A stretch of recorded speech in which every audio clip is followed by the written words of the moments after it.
चलिए बेटा। हेलो बेटा, कैसे हैं आप सभी?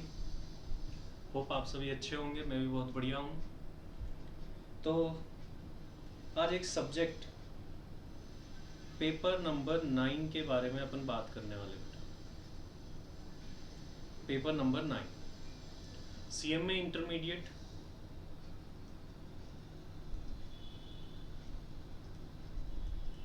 सीएमए इंटरमीडिएट ग्रुप 2 का ये पेपर है।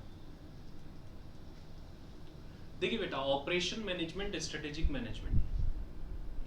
सबसे पहले तो मैं आपको ये बताना चाहूँगा कि आखिर ये पेपर अपने सिलेबस में है ही क्यों। Why this paper is inserted to our syllabus. हमारे सिलेबस में ये पेपर एग्जिस्ट क्यों करता है?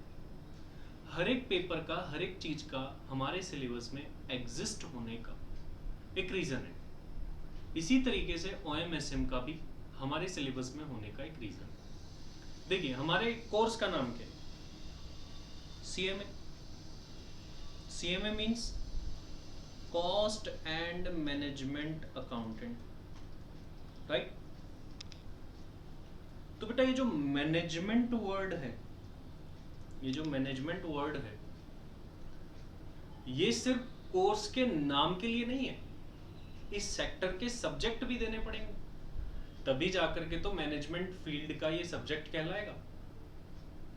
तो मैनेजमेंट फील्ड के कुछ सब्जेक्ट डाले गए हैं हमारे हर एक लेवल पर। जस्ट लाइक आप फाउंडेशन की बात करें, अगर हम फाउंडेशन लेवल की बात करें तो उस पर एक मैनेजमेंट नाम से ही आपका सब्जेक्ट है। मैनेजमेंट नेम से ही आपको एक सब्जेक्ट दिखा होगा बेटा। इंटरमीडिएट लेवल पर OMSM, operation management and strategic management. और जब बेटा आप फाइनल लेवल पर जाओगे तो आपको फाइनल लेवल पर एक सब्जेक्ट मिलेगा SPMB, strategic performance management and business application.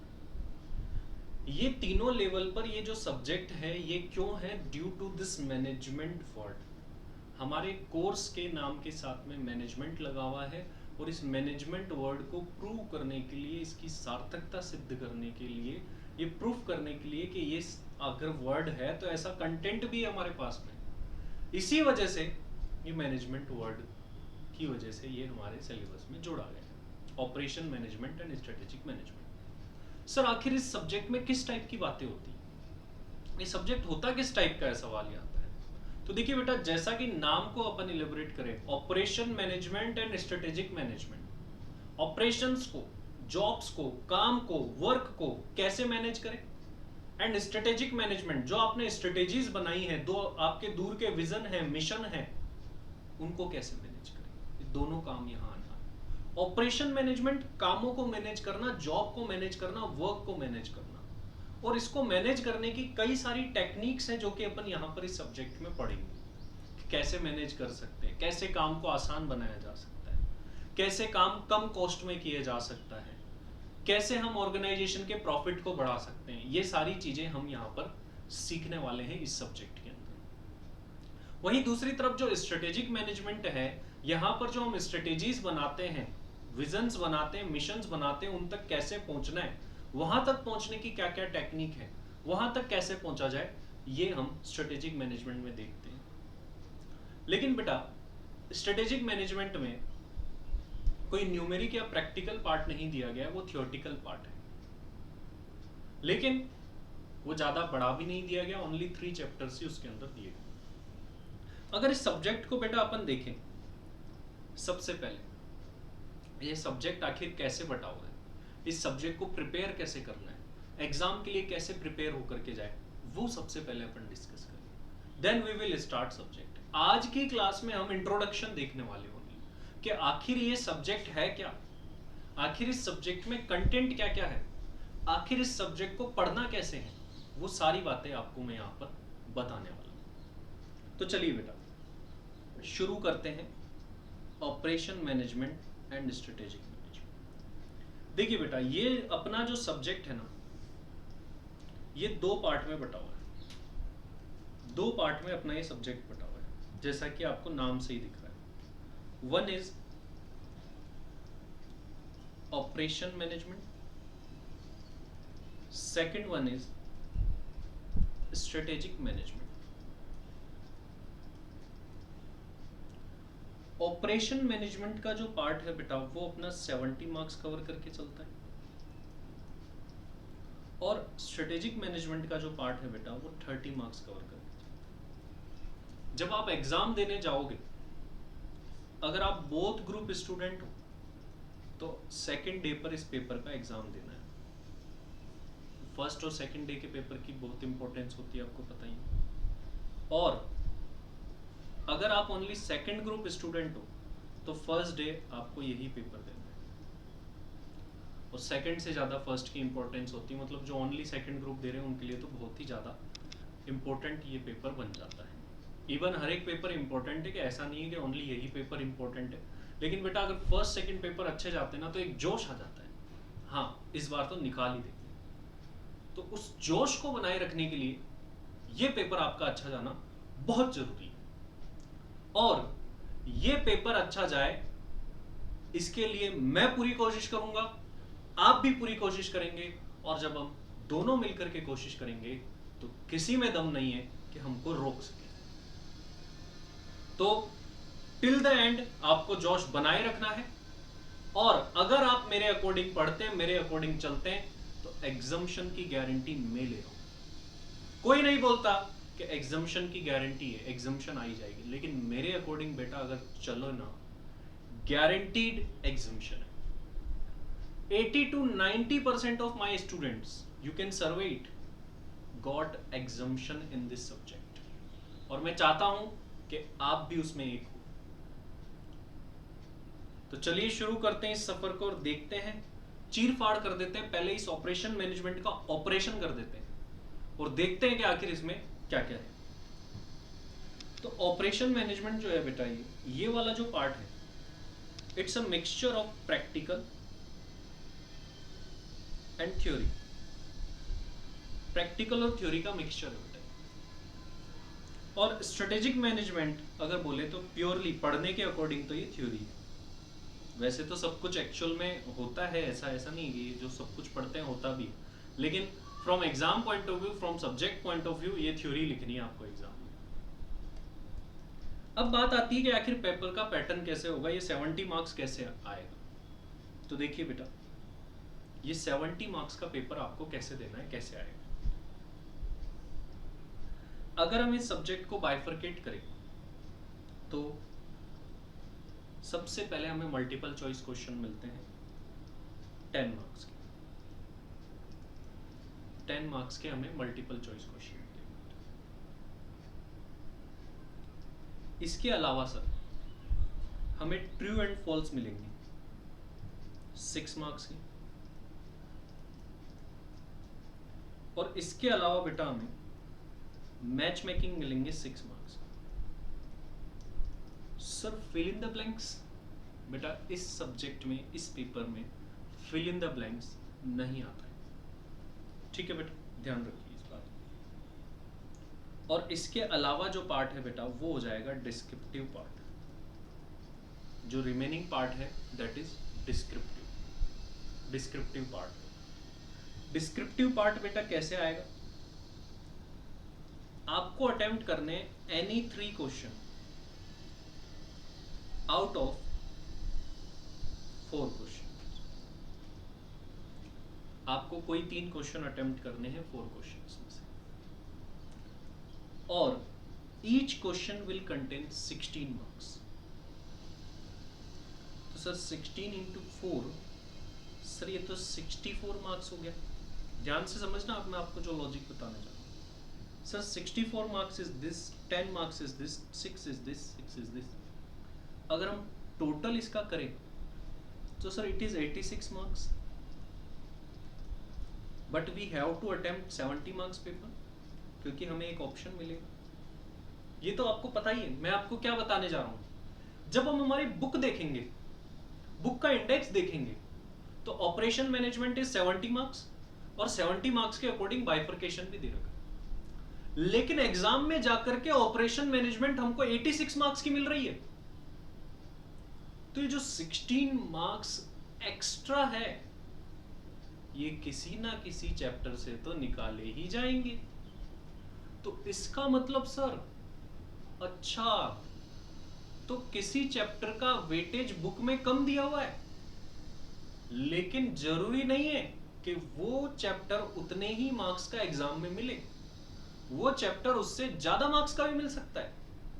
ये बात मैं आपको यहां पर कहने की चाह रहा हूं, और ऐसा बिल्कुल होता भी है बेटा, क्योंकि 16 मार्क्स का एक्स्ट्रा पेपर एग्जामिनर को बनाना है इन ऑपरेशन मैनेजमेंट, तो उसे 16 मार्क्स का कंटेंट ज्यादा देना ही पड़ता है, नो ऑप्शन। और बेटा जो ट्रेंड रहा है पूरे सीएमए के अंदर, अपन को क्या रेफर करने, first priority is our module and scanner, वो हम सब कुछ कवर करेंगे। मॉड्यूल स्कैनर बिल्कुल भी नहीं छोड़ना है, और उसके बाहर पेपर्स में कुछ आता भी नहीं है, इवन पूरे सीएमए में यही है। I am an all India ranker in CMA final, खुद ऑल इंडिया रैंकर, मैं बता सकता हूँ आपको कि मॉड्यूल स्कैनर के अलावा सब धोखा है। इनफैक्ट 1 और 2 सब्जेक्ट्स में हमको जरूरत पड़ सकती है, लेकिन मैक्सिमम सब्जेक्ट जो है वो हमको ऐसे ही कवर करने होते हैं। तो मेक श्योर कि आप मॉड्यूल स्कैनर जरूर कवर करें। आपको एक्स्ट्रा बुक्स रेफर करनी है, श्योर रेफर करें, लेकिन हमारी जो प्रायोरिटी है that is module and scanner, ये हमारी प्रायोरिटी, और हमको ये पूरा करना ही करना। तो ये तो बात हो गई ऑपरेशन मैनेजमेंट की। It mean sir operation management जो है वो 86 मार्क्स की आएगी, but we have to attempt 70 marks paper. वहीं ऑन द अदर साइड हम बात करें स्ट्रेटेजिक मैनेजमेंट, ये पेपर कैसे आएगा? देखिए बेटा, इसमें एमसीक्यू आएंगे फर्स्ट 6 मार्क्स के। Sir again MCQ? Yes, strategic management के अलग से एमसीक्यू आएंगे। And on the other hand descriptive part होएगा। डिस्क्रिप्टिव पार्ट में आपको क्या करना है, any 2 question out of 3 question, 3 में से कोई 2 क्वेश्चन करने हैं, ठीक है। अब थिंग इज दैट कि सर हमको यहां पर अगेन ऑप्शन मिलेगा, बिल्कुल 12 मार्क्स का एक क्वेश्चन आएगा एंड 3 क्वेश्चन 36 मार्क्स के हो गए। अच्छा, तो यहां पर भी कुछ ना कुछ है, बुक में तो 30 मार्क्स ही बता रखा है, लेकिन जब यहां टोटल किया तो कुछ और ही मिला। कैसे? 36 मार्क्स तो ये रहा, 6 मार्क्स ये रहा, टोटल करके ये हो गया 42 मार्क्स। तो सर अगेन ये तो ज्यादा है sir, 12 marks extra. Yes my dear, 12 marks extra, 12 marks extra मिली, मतलब अगेन एग्जामिनर को 12 मार्क्स एक्स्ट्रा देने पड़ेंगे। बुक में तो ऐसा कोई वेटेज ही नहीं है, फिर भी देने पड़ते हैं, और देगा कहां से? बुक से ही तो देगा एग्जामिनर। तो इसका मतलब सर एक्स्ट्रा पार्ट भी आएगा, और बुक में से ही आएगा, तो जो वेटेज दे रखा है हम उसी के अकॉर्डिंग सिर्फ नहीं चल सकते, हमें सब कुछ प्रिपेयर करना होता है सर। इसी वजह से सब कुछ पढ़ के जाना जरूरी है। हो सकता है किसी का कम वेटेज हो, लेकिन वी कांट से कि वो चैप्टर नहीं आएगा, क्योंकि एग्जामिनर को कुछ एक्स्ट्रा कंटेंट डालना है, तो हो सकता है कहीं ना कहीं वो वहीं से डाल दे। तो फिर अगर कभी कोई क्वेश्चन हार्ड आ गया तो हमारे पास में ऑप्शन तो रहना चाहिए ना कि हम वो वाला क्वेश्चन छोड़ के कोई दूसरा क्वेश्चन अटेम्प्ट कर लिए। तो इसी वजह से हर चीज पढ़ना हमारे लिए बेटा जरूरी हो जाता है। तो ओवरऑल पेपर अगर देखें तो सर 86 मार्क्स यहां से और 42 मार्क्स यहां से, 86 मार्क्स प्लस 42 मार्क्स, टोटल मिलाकर के सर पेपर बन गया 128 मार्क्स का। It means sir 28 marks extra, 28 marks का एक्स्ट्रा पेपर देगा। और एक्स्ट्रा का भी अगर एनालिसिस करें तो 16 मार्क्स ओएमएस वाले पार्ट में, और सर 12 मार्क्स स्ट्रेटेजिक मैनेजमेंट वाले। ये पेपर पैटर्न है। तो इसका मतलब ये कि ऑपरेशन मैनेजमेंट में से 16 मार्क्स एक्स्ट्रा मिलने वाले, और स्ट्रेटेजिक मैनेजमेंट में से 12 मार्क्स का एक्स्ट्रा कंटेंट मिलने वाला है। और इनफैक्ट ये जो क्वेश्चंस आएंगे बेटा, ये जो क्वेश्चन आएंगे 3 क्वेश्चंस, ये किस टाइप में आएंगे ये भी मैं आपको बता दूं। ये जो है बेटा ये डिस्क्रिप्टिव क्वेश्चन, थ्योरी क्वेश्चन आएगा, ये भी डिस्क्रिप्टिव क्वेश्चन आएगा। जनरली इनमें 2 क्वेश्चंस होते हैं, 2 क्वेश्चंस इसमें, हर एक क्वेश्चन के 2 पार्ट। और ये जो क्वेश्चन आएगा ना ये भी डिस्क्रिप्टिव आएगा, लेकिन इसमें शॉर्ट नोट वाले छोटे छोटे टॉपिक आएंगे। शॉर्ट नोट लिखना होगा आपको। शॉर्ट नोट कैसे? 4 टॉपिक्स दिए जाएंगे, एनी 3 पे आपको शॉर्ट नोट लिखना। थर्ड क्वेश्चन वैसे भी ऑप्शन में है, थर्ड क्वेश्चन में फिर से ऑप्शन है, और इट्स रिकमेंडेड कि आप थर्ड क्वेश्चन को अटेम्प्ट करिए कि कंपैरेटिवली आसान होता है क्वेश्चन, तो इसको अटेम्प्ट करना भी अच्छा रहता है एग्जाम के लिए।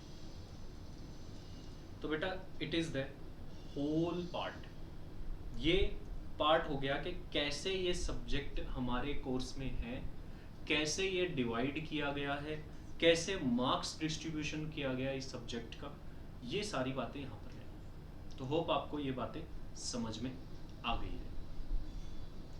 अब इसके बाद आफ्टर दिस अब हमें एक एनालिसिस और करना है क्वेश्चंस का, इसके डिस्क्रिप्टिव क्वेश्चंस का। देखिए बेटा इसके डिस्क्रिप्टिव क्वेश्चन कैसे आते हैं, उसका एनालिसिस कर। Question number 2, question number 3, question number 4 and question number 5 operation management के होंगे। जनरल ट्रेंड ये कहता है कि क्वेश्चन नंबर 2 जो है वो थ्योरी का होता है और बाकी ये क्वेश्चन जो है वो प्रैक्टिकल होते हैं। तो जिन लोगों को थ्योरी पसंद है वो थ्योरी वाला पार्ट अटेम्प्ट करेंगे, और जिनको प्रैक्टिकल पसंद है तो दे हैव द ऑप्शन कि वो पूरा का पूरा डिस्क्रिप्टिव पार्ट प्रैक्टिकल में ही निकाल सकते। और मैं ऑलवेज रिकमेंड करता हूं कि प्रैक्टिकल पार्ट को अटेम्प्ट करो, क्योंकि उसमें मार्क्स डिडक्ट होने के, कम होने के, कटने के चांसेस कम रह जाते हैं। क्योंकि अगर हमने सही आंसर किया है तो हमको मार्क्स तो मिलने ही मिलने हैं। इसी वजह से मैं रिकमेंड करता हूं कि आप ये प्रैक्टिकल पार्ट अटेम्प्ट करें। प्रैक्टिकल पार्ट अभी तक तो ऐसा ही रहा है कि जो हमने क्लास में किया है वैसा ही आपको मिलने वाला है, और होपफुली आपके भी एग्जाम में ऐसा ही बिल्कुल हो, क्योंकि बेटा अभी तक तो कभी भी ऐसा नहीं हुआ है कि कोई बाहर का क्वेश्चन आ गया, और चांसेस भी बहुत कम लगते हैं। मॉड्यूल एंड स्कैनर अगर हम कवर करके जाते हैं तो कोई भी प्रॉब्लम हमको नहीं होगा। अब बात आ जाती है बेटा, अब मैं कुछ लिस्ट बताने वाला हूं आपको कि कौन कौन से चैप्टर्स हमारे पास में हैं और किस तरीके से दिए गए। हम एक लिस्ट लिखने वाले हैं, प्रैक्टिकल चैप्टर्स हमको कौन कौन से पढ़ने। अगर आप बुक खोलेंगे तो बुक में सर हमको 9 चैप्टर दिखेंगे। अगर हम बुक खोलते हैं तो बुक में आपको बेटा 9 चैप्टर दिखेंगे। आपको दिखेगा कि 6 चैप्टर जो है वो ऑपरेशन मैनेजमेंट में है, और 3 चैप्टर्स जो है वो स्ट्रेटेजिक मैनेजमेंट। ऐसा ही आपको दिखेगा, लेकिन बेटा ऐसा है नहीं, चैप्टर्स इससे ज्यादा है। चैप्टर के अंदर कुछ टॉपिक दिए गए, लेकिन वो एक्चुअल में टॉपिक नहीं है, we call it as chapter, क्योंकि वो चैप्टर ही है एक्चुअल। तो हम उनकी लिस्ट देखने जा रहे हैं कि what are the practical chapters that we have to do. हमें कौन कौन से प्रैक्टिकल चैप्टर करने, और हमारा पहला फोकस वो प्रैक्टिकल चैप्टर्स ही रहने वाले हैं, और ट्रेंड भी यही है बेटा। तो हम पहले प्रैक्टिकल पार्ट पर फोकस करेंगे, उसके बाद में हम थ्योरेटिकल पार्ट पर आएंगे। ठीक है, तो देख लेते हैं बेटा कि कौन कौन से चैप्टर्स है जिनकी हमें पढ़ने हैं, और उनकी लिस्ट देख लेते हैं। कई बार तो यही नहीं पता होता ये 6 चैप्टर ही पढ़ने हैं बस, लेकिन 6 चैप्टर नहीं, उससे कहीं ज्यादा है। देखिए बेटा क्या है, list of practical chapter, list of practical chapters. बेटा टोटल 14 प्रैक्टिकल चैप्टर है, टोटल 14 प्रैक्टिकल चैप्टर्स हमारे यहाँ पर होने वाले हैं। कौन कौन से? फर्स्ट सेकंड चैप्टर के अंदर दिए हुए कुछ आपको, डिमांड फॉरकास्टिंग,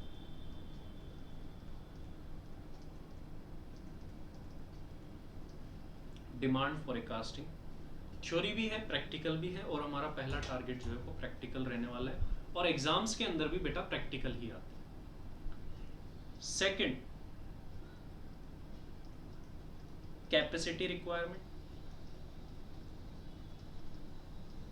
ये बेटा चैप्टर भी प्रैक्टिकल है, इतना बड़ा चैप्टर नहीं है, लेकिन एक अटेम्प्ट में ये अकेला चैप्टर 15 मार्क्स का आया हुआ है। 15 नंबर का ये चैप्टर आया हुआ है, और इतना बड़ा चैप्टर नहीं है बेटा, छोटा सा चैप्टर है फिर भी। Third, facility layout. ये चैप्टर भी बेटा प्रैक्टिकल है और अपने सेकंड चैप्टर में ही दे रखा है बुक के। Fourth, economic batch quantity. ये चैप्टर बेटा आपके ऊपर ज्यादा बर्डन नहीं डालेगा। कॉस्टिंग में आप जो ईओक्यू पढ़ते हैं ना वही है, तो सर ये तो हम आसानी से कवर कर सकते हैं, इसमें कोई दिक्कत नहीं है। हाँ, ये चैप्टर आप ऑलरेडी कॉस्टिंग में भी पढ़ लेते हैं, तो इसमें कुछ है नहीं, सेम क्वेश्चन भी सेम है, इवन उसमें कोई प्रॉब्लम नहीं। उसके बाद प्रैक्टिकल चैप्टर्स में आगे सिलसिला देखते हैं। टाइम एंड वर्क स्टडी, ये नेक्स्ट, ये फोर्थ चैप्टर के अंदर है बेटा अपना। थर्ड चैप्टर पूरा थ्योरी है, जो अपनी बुक का थर्ड चैप्टर है वो पूरा थ्योरी है। Sixth, job allocation. Job allocation जिसे हम असाइनमेंट भी बोलते हैं, प्रैक्टिकल चैप्टर है ये भी, और काफी इंपॉर्टेंट चैप्टर भी। इंपॉर्टेंस में आपको चैप्टर्स की जब आगे जैसे जैसे बढ़ेंगे वैसे वैसे बताऊंगा, और हर अटेम्प्ट में बेटा चैप्टर की इंपॉर्टेंस चेंज हो जाती है। किसी अटेम्प्ट में कोई चैप्टर इंपॉर्टेंट होता है, किसी अटेम्प्ट में कोई चैप्टर इंपॉर्टेंट होता है, कि एक ट्रेंड फॉलो होता है, उस पर मैंने पूरी रिसर्च कर रखी, तो मैं according to my research, according to my observation आपको बेस्ट पॉसिबल बताऊंगा, और अभी तक तो काफी अच्छा रेस्पॉन्स उसका रहा है बेटा।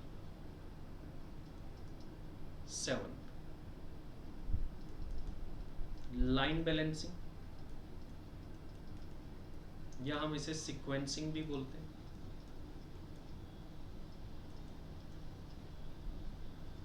एर्थ शेड्यूलिंग,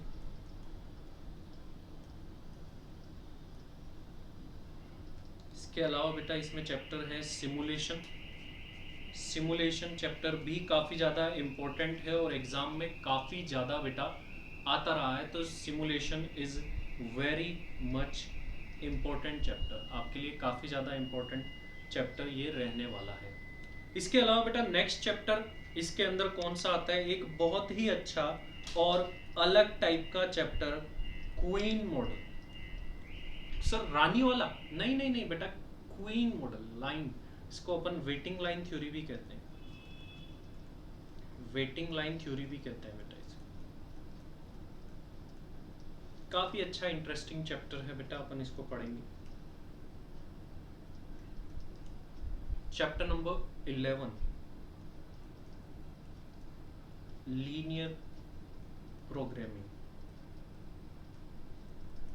ये बेटा पूरा नहीं दिया गया है हमारे इंटरमीडिएट लेवल पर, वैसे तो बड़ा चैप्टर होता है, लेकिन एक इसका ओनली इक्वेशन फॉर्मिंग पार्ट ही हमको यहाँ पर दिया गया है, पूरा नहीं दिया गया है हमारे सिलेबस के अंदर। 12th, transportation. जनरली मैं शेड्यूलिंग को इनके साथ ही रखता था बेटा, लेकिन अब मैंने शेड्यूलिंग को अलग कर दिया है, अलग से चैप्टर बना दिया है। जैसा कि मैंने आपको बताया था शुरू में 14 चैप्टर, अब वो बढ़ करके 15 हो जाएंगे।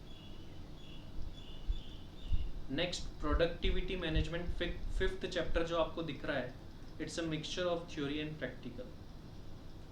लेकिन दुख ये है कि जो थ्योरी में दे रखा है उसका प्रैक्टिकल से कोई मैच ही नहीं है। आप अगर थ्योरी पढ़ के क्वेश्चन करने की कोशिश करोगे, व्हाट इज दिस, कुछ रिलेशन ही नहीं, और ना एग्जाम में आया है कभी वो थ्योरी वाला पार्ट।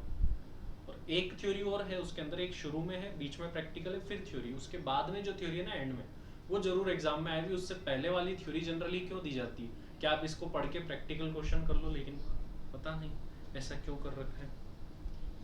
डोंट वरी, अपन उसको कवर करेंगे और कैसे पढ़ना है, we will see that. 14, project management, काफी इंपॉर्टेंट चैप्टर बेटा, मोस्ट इंपॉर्टेंट चैप्टर्स के अंदर आता है प्रोजेक्ट मैनेजमेंट। तो ये भी काफी अच्छा और इंपॉर्टेंट चैप्टर है, और कॉन्स्टेंटली क्वेश्चन आते रहे। एंड 14 चैप्टर जो गए उनमें सबसे ज्यादा इंपॉर्टेंट ये चैप्टर है, और हमेशा आता है 8 to 10 मार्क्स फिक्स्ड है, क्वेश्चन आएगा ही आएगा। और अभी तक जो मैं एस्टिमेट लगाते आया हूँ वही क्वेश्चन इससे आता है। सर सच में पागल तो नहीं बना है? बिल्कुल बेटा ऐसा आता रहा है। Economics of maintenance and spare parts management, ये हमारा चैप्टर। तो बेटा ये अपने टोटल चैप्टर्स है जो कि हमको प्रैक्टिकल के अंदर करने हैं। तो ऐसा नहीं है कि वहाँ लिख दिया तो हमारे ओनली 6 ही चैप्टर ऑपरेशन मैनेजमेंट। ये तो मैंने आपको प्रैक्टिकल की लिस्ट बताई है, इसके अलावा थोड़ी सी थ्योरी है, थोड़ी सी, ज़्यादा नहीं है। हम इसको 3 to 4 डेज में कंप्लीट कर लेंगे उस थ्योरेटिकल पार्ट को, ज़्यादा नहीं है।